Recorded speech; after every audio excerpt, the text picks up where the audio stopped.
talking to China. US President Donald Trump has given China 1 day to end the 34% retaliatory tariffs it imposed on US products last week, or he'd slap an extra 50% duty on imports from China. It's an escalation in a trade war that has sent global markets into a downward spiral and stoked fears a recession is around the corner. Trump gave his ultimatum to China at the White House on Monday. If that tariff isn't removed by tomorrow at 12 o'clock, we're putting a 50% tariff on above the tariffs that we put on. So they've gone for years. They've become a rich country because of people, again, that were in the White House that allowed this to happen. Hundreds of billions of dollars a year they'd make on us on trade, and it shouldn't be that way. Trump's long-promised round of global retaliatory tariffs were announced last week, with some rates as high as 50%. He has said they will help the U.S. recapture an industrial base that has withered over decades of trade liberalization. On Monday, administration officials said dozens of countries had reached out to Washington in hopes of heading off the tariffs before they take effect Wednesday.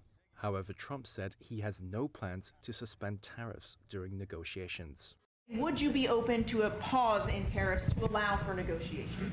Well, we're not looking at that. We have many countries that are coming to negotiate deals with us, and they're going to be fair deals. Beijing has responded with anger to Trump's latest threat. The Chinese Commerce Ministry said Tuesday China will never accept the blackmail nature of the United States and said U.S. threats were a mistake on top of a mistake. Trump said Monday his administration would open trade talks with Japan, one of Washington's closest allies in Asia.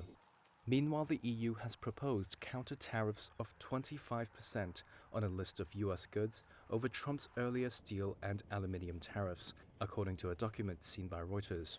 EU Trade Chief Maroš Šefčovič said Monday they're ready to negotiate a zero-for-zero deal with the Trump administration. While the EU remains open to and strongly prefers negotiations, we will not wait endlessly. The 27-member EU bloc is struggling with tariffs already in place on autos and metals.